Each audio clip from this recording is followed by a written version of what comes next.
Assalamualaikum dan selamat sejahtera. Kami dari UDU Cyber Security Corporation Berhad telah ditugaskan untuk menghasilkan satu polisi keselamatan bagi syarikat ABX.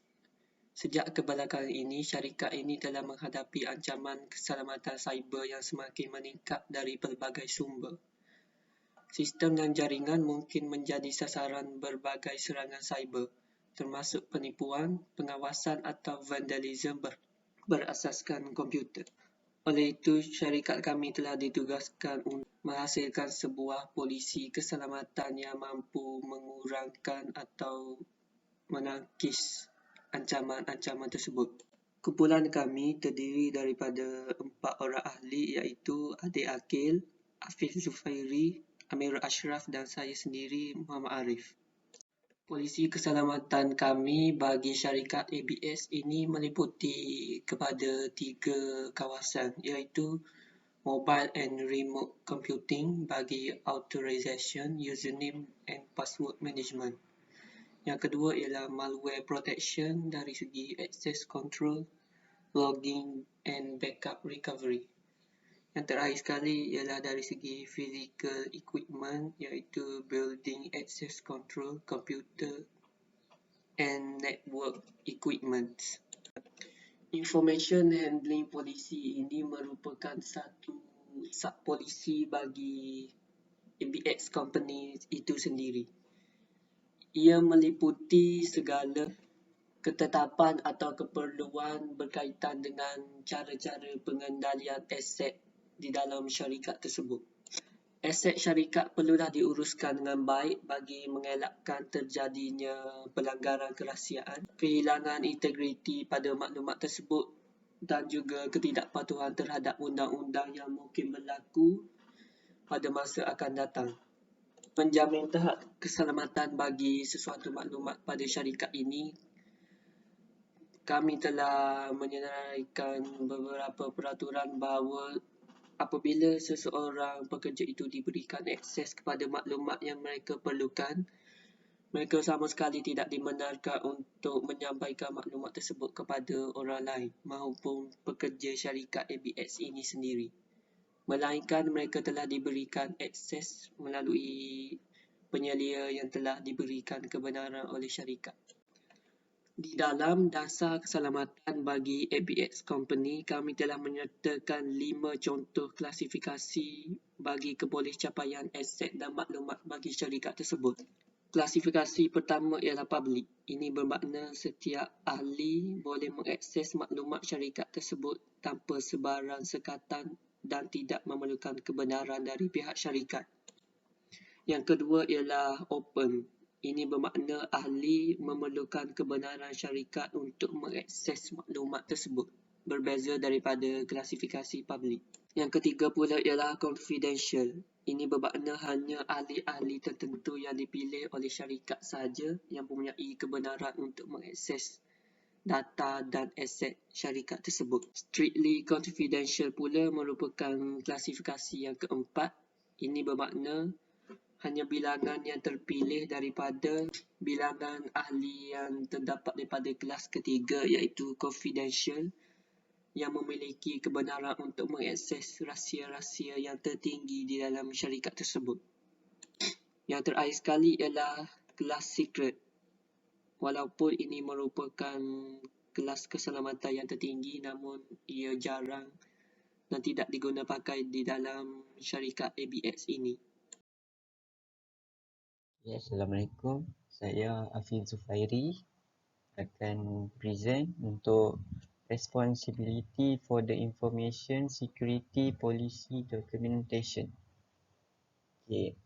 Maksud pertama ialah the Information Security Policy Documentation shall be maintained by Head of Information System and Technology, and individual policies may be delegated to company officer. Dia ialah set dokumentasi, set dasar dokumentasi keselamatan maklumat harus perlu dijaga oleh ketua sistem dan teknologi maklumat dan mengikut kebijaksanaan individu dapat diserahkan kepada pegawai perusahaan yang bertanggungjawab. Okay, yang seterusnya ialah maintaining the policy document set. This policy and subsidiary policy shall be reviewed and updated regularly to ensure that all remains appropriate in the light of any relevant change to the law, organizational policy of or contractual obligation. Okay. Maksud dia ialah polisi dan dasar subsidi ini harus dikaji dan dikemas kini secara berkala untuk memastikan bahawa semua tetap sesuai dengan adanya perubahan yang relevan terhadap undang-undang, dasar organisasi atau kewajipan kontrak. Okay. Maintaining ni macam kita kena maintain untuk polisi kita, macam kena mengikut perubahan. Setiap polisi kita tu kena mengikut perubahan law-law yang tertentu yang ditetapkan. Okay, next ialah implementing the information security policy. Tahu maksud dia? Melaksanakan dasar keselamatan maklumat. Yang pertama ialah the company will ensure that all individuals who use information system or handle sensitive information are aware of and understand the relevant policy that apply and the consequence of non-compliance. Okay, maksud dia, syarikat akan memastikan bahawa semua individu yang menggunakan sistem maklumat atau mengendalikan maklumat sensitif menyedari bahawa setiap maklumat tersebut dilindungi oleh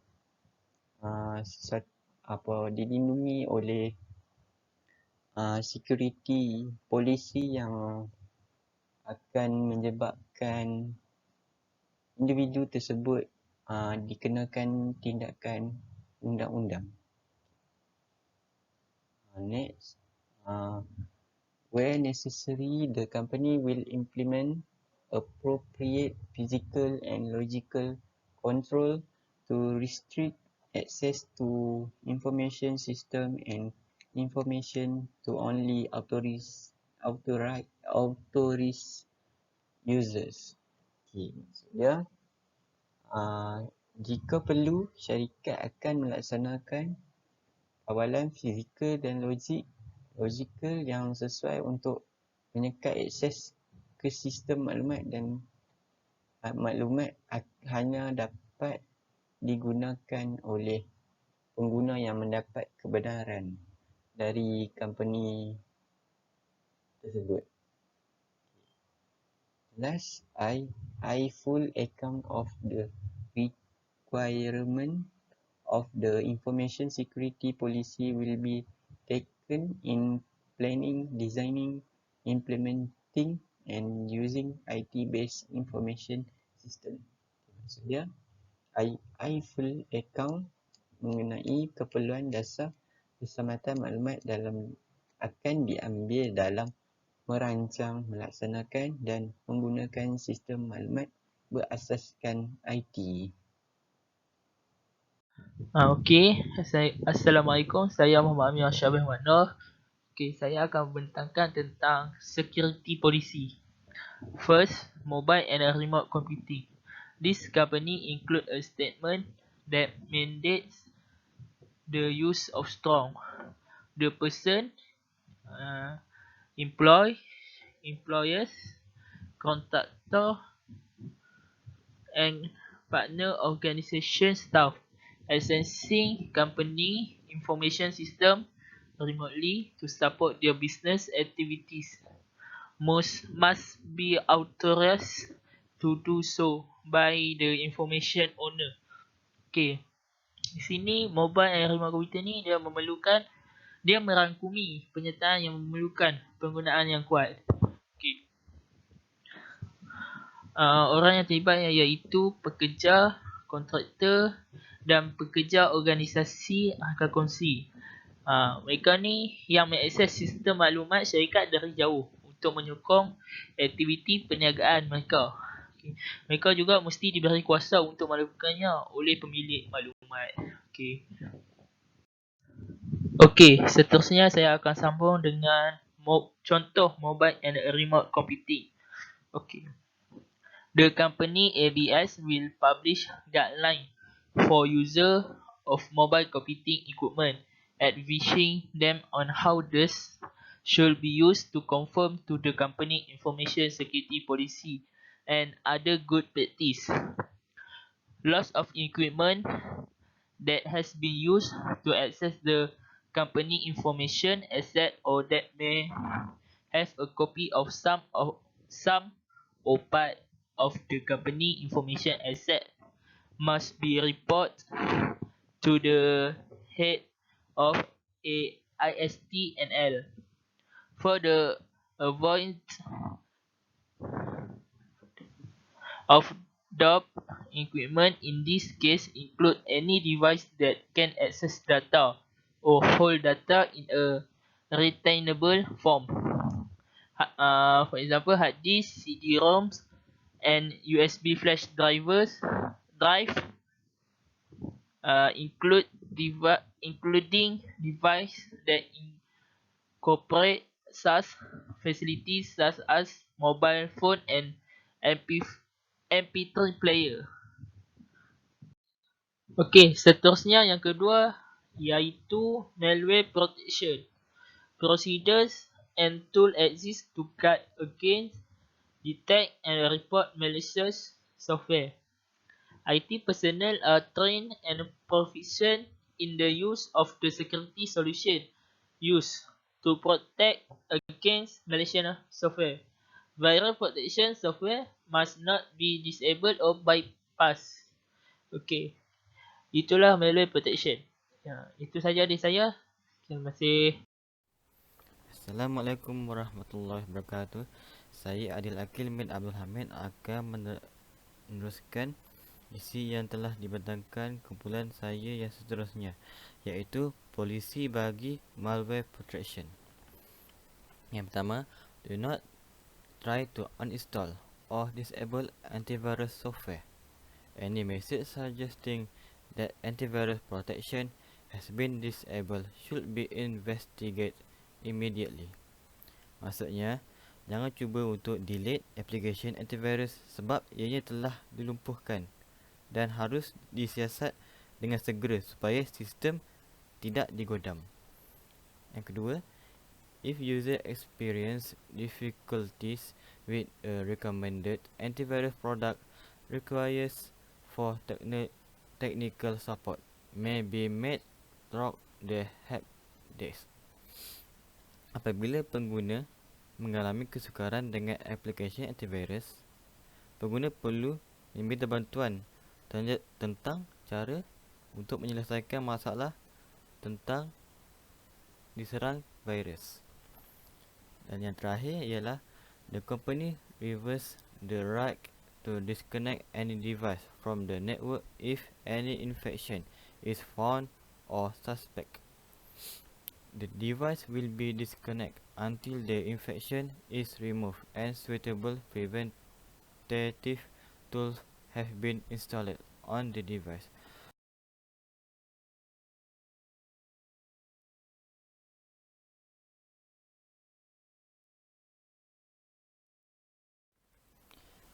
Yang terakhir, bagi security polisi ialah physical equipment. Physical access to server rooms or areas shall completely be controlled and server shall be kept in the server rack under lock and key. Maksudnya, akses ke bilik server perlulah dikawal dan maklumat server harus disimpan dan dikunci dengan rapi. Access to the server shall be restrict only the designated system and operation personnel. Maksudnya, perlu membuat batas untuk user mengakses ke server. Sebagai contoh, if any other person want to work on the server from the development area, then he or she shall be able to connect to the server only through remote desktop connection with a restricted user account. Dan yang terakhir, a list of personnel with authorized access to facilities where information system reside shall be maintained with appropriate authorism credential. Maksudnya, hanya user yang diberikan akses akan dipelihara dan dijaga rapi. Dan yang terakhir ialah purpose. The purpose of the physical security policy is to establish the rules for granting, control, monitoring, and removal of physical access to office premise, to identify sensitive areas within the organization. Dan yang terakhir ialah to define and restrict access to the same. Terima kasih kerana telah mendengarkan pembentangan kami hari ini.